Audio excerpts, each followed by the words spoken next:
داستان ایمان فروشوں کی قسط نمبر 288۔ سلطان ایوبی نے اپنی شرائط پر صلح کی پیشکش منظور کر لی۔ الملک الصالح کو اس شرط پر اپنی فوج حلب کو لے جانے کی اجازت دے دی کہ جب اس کی فوج حلب آئے تو حلب کی فوج کوئی مزاحمت نہ کرے۔ ایک اور دلچسپ واقعہ ہوا۔ الملک الصالح اپنی فوج نکال کر لے گیا۔ سیف الدین بھی پسپا ہو کر موصل چلا گیا تھا اور گمشتگین نے اپنے قلعے حران میں جانے کے بجائے حلب کا رخ کیا۔ سلطان ایوبی اپنی فوج کو اور آگے لے گیا اور ایک مقام ترکمان کو عارضی کیمپ بنا لیا۔ ایک روز حلب کا ایک قاصد اس کے پاس آیا اور الملک الصالح کا ایک پیغام سلطان ایوبی کو دیا۔ سلطان ایوبی نے پیغام کھول کر پڑھا تو چونک اٹھا، لیکن یہ پیغام اس کے نام نہیں بلکہ سیف الدین کے نام تھا۔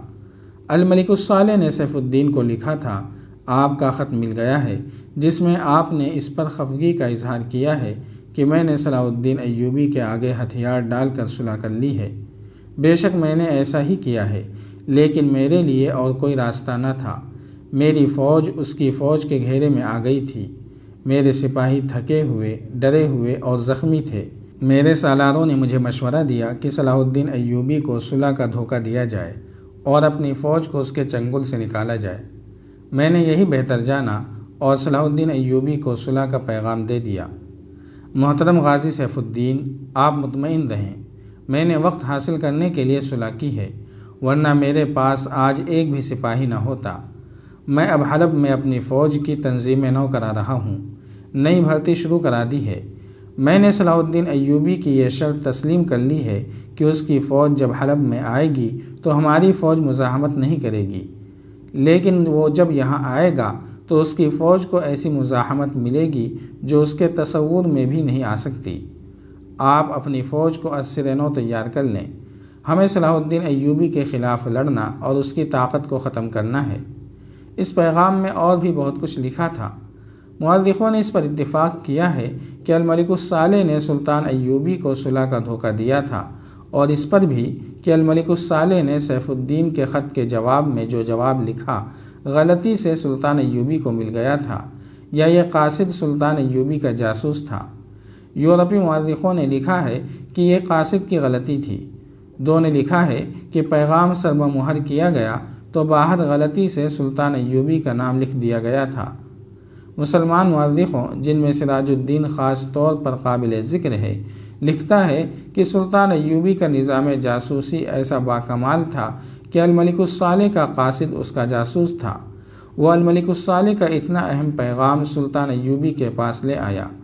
قاضی بہاؤالدین شداد نے اپنی یادداشتوں میں لکھا ہے کہ اس پیغام نے سلطان ایوبی کو اس قدر پریشان کیا کہ کئی گھنٹے اس نے کسی کے ساتھ بات بھی نہ کی، خیمے میں اکیلا پڑا رہا۔ البتہ اسے یہ خوشی ضرور ہوئی کہ اسے دشمن کے عزائم کا علم ہو گیا۔ اس نے حکم دیا کہ الجزیرہ، دیار اور بقر سے فوراً لوگوں کو بھرتی کیا جائے۔ اس نے اپنے مسلمان بھائیوں کے خلاف ایک اور خونریز جنگ کی تیاریاں شروع کر دیں۔ بادشاہ ایک جھونپڑے میں چھپا ہوا تھا۔ یہ واقعہ اپریل 1175 عیسوی کا ہے، جب 3 مسلمان حکمران نور الدین زنگی کا بیٹا الملک الصالح، گمشتگین اور سیف الدین غازی سلطان صلاح الدین ایوبی کے مقابلے میں آئے تھے۔ ان کی پشت پناہی صلیبی کر رہے تھے۔ صلیبیوں نے انہیں گھوڑے، اونٹ، آتشگیر سیال کے مٹکے اور دیگر اسلحہ دیا تھا۔ صلیبیوں نے ضروری نہیں سمجھا تھا کہ وہ سلطان ایوبی کو میدان جنگ میں ہی شکست دیں۔ اصل مقصد شکست دینا اور سرزمین عرب پر قبضہ کر کے اسلام کو ختم کرنا تھا۔ فلسطین صلیبیوں کے قبضے میں تھا۔ انہوں نے مسلمانوں کی 2-3 کمزوریاں بھانپ لی تھیں۔ یہ تھیں اقتدار کی ہوس، زر، زن اور عیش پرستی۔ صلیبی یورپ سے یہ توقع لے کر آئے تھے کہ وہ اپنے برتر اسلحہ، فوجوں کی افراط اور بحری جنگی قوت سے مسلمانوں کو تھوڑے سے عرصے میں ختم کر کے قبلہ اول اور خانہ کعبہ پر قابض ہو جائیں گے اور اسلام کا خاتمہ کر دیا جائے گا۔ مذہب کوئی درخت نہیں جسے جڑوں سے کاٹ دیا جائے تو سوکھ کر ختم ہو جائے گا۔ مذہب کسی ایک کتاب یا کتابوں کے انبار کا نام نہیں جسے جلا دیا جائے تو مذہب جل کر راکھ ہو جائے گا۔ مذہب عقائد اور نظریات کا نام ہے جو انسان کے ذہن و دل میں محفوظ ہوتے ہیں اور انسان کو اپنا پابند کیے رکھتے ہیں۔ انسانوں کو قتل کر دینے سے عقائد اور نظریات ختم نہیں ہو جاتے۔ کسی مذہب کو ختم کرنے کا ذریعہ صرف یہ ہے کہ ذہنوں اور دلوں میں تعیش پسندی اور لذت پسندی ڈال دی جائے۔ عقائد اور نظریات کی گرفت ڈھیلی پڑنے لگتی ہے اور انسان آزاد ہوتا چلا جاتا ہے۔ یہودیوں اور صلیبیوں نے مسلمانوں کے لیے یہی جال تیار کیا۔ سرزمین عرب اور مصر میں لا کر بچھایا تو مسلمان امراء اس میں آنے لگے۔ ملت اسلامیہ کی بد نصیبی ہے کہ مسلمان اقتدار اور عورت کی خاطر عقیدے قربان کر دیا کرتا ہے۔ نور الدین زنگی اور صلاح الدین ایوبی کے دور میں یہ میٹھا زہر مسلمان حکمرانوں اور امراء کی رگوں میں اتر چکا تھا اور صلیبی فلسطین پر قابض ہو چکے تھے۔ متعدد مسلمان ریاستیں ایسی تھیں جن پر صلیبیوں کا قبضہ تو نہیں تھا، لیکن ریاستوں کے امراء کے دلوں پر انہی کا قبضہ تھا۔ صلیبی اور یہودی مسلمانوں کی کردار کشی میں اس حد تک کامیاب ہو چکے تھے کہ کسی بھی مسلمان سالار کے متعلق یقین سے نہیں کہا جا سکتا تھا کہ وہ سلطنت اسلامیہ کا وفادار ہے۔ زنگی اور ایوبی کے لیے یہ غدار بہت بڑا مسئلہ بن گئے تھے۔ 1174 اور 75 عیسوی میں سلطان ایوبی اور فلسطین کے درمیان کلمہ گو بھائی حائل ہو گئے تھے۔ صلیبی دور بیٹھے تماشا دیکھ رہے تھے۔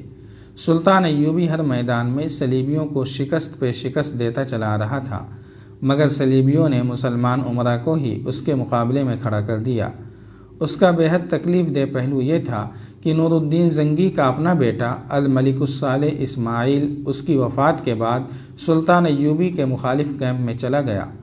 وہ بادشاہ جو اپریل 1175 عیسوی میں ایک جھوپڑے میں بیٹھا تھا، الملک الصالح کا اتحادی سیف الدین غازی تھا۔ ان کا تیسرا اتحادی گمشتگین تھا۔ آپ اس معرکے کی تفصیل پڑھ چکے ہیں جس میں سلطان ایوبی نے ان تینوں کی متحدہ فوج کو ایسی شرمناک شکست دی تھی کہ تینوں اپنی اپنی فوج کے مرکز کے خیمے ساز و سامان سمیت چھوڑ کر بھاگ گئے تھے۔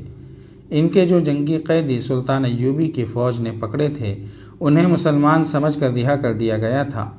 یہ سلطان ایوبی کی قوم پرستی اور کشادہ ظرفی تھی جو اسے مہنگی پڑی۔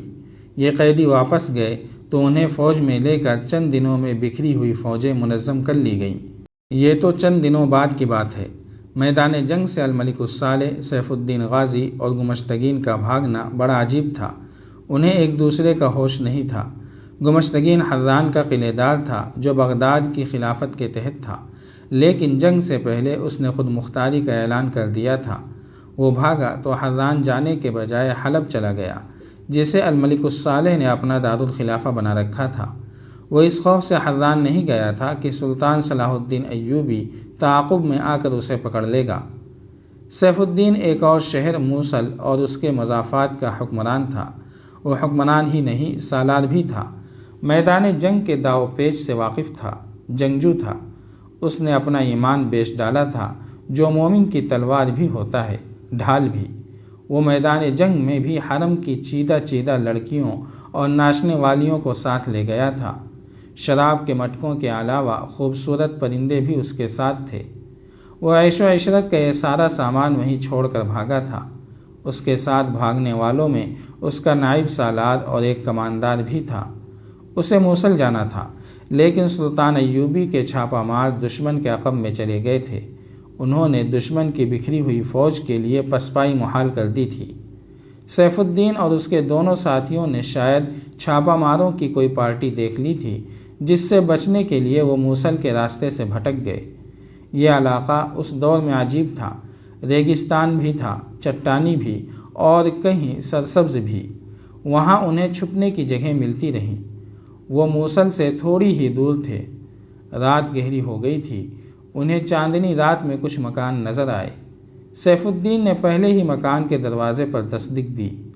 ایک سفید ریش بوڑھا باہر آیا۔ اس کے سامنے 3 گھڑ سوار کھڑے تھے جو اس قدر بری طرح ہانپ رہے تھے کہ بوڑھے نے پوچھا، معلوم ہوتا ہے تم بھی موصل کی فوج کے سپاہی ہو اور بھاگ کر آئے ہو۔ میں 2 دنوں سے سپاہیوں کو گزرتے دیکھ رہا ہوں۔ وہ پانی پینے کے لیے رکتے ہیں اور موصل کو چلے جاتے ہیں۔ یہاں سے موصل کتنی دور ہے؟ سیف الدین نے پوچھا۔ اگر تمہارے گھوڑوں میں دم ہے تو سحری تک پہنچ سکتے ہو، بوڑھے نے کہا۔ یہ گاؤں موصل کا ہی ہے۔ اگر تمہارے پاس جگہ ہو تو کیا ہم رات تمہارے یہاں گزار سکتے ہیں؟ سیف الدین نے پوچھا۔ جگہ دل میں ہوا کرتی ہے، بوڑھے نے جواب دیا۔ گھوڑوں سے اترو اور اندر چلو۔ جاری ہے۔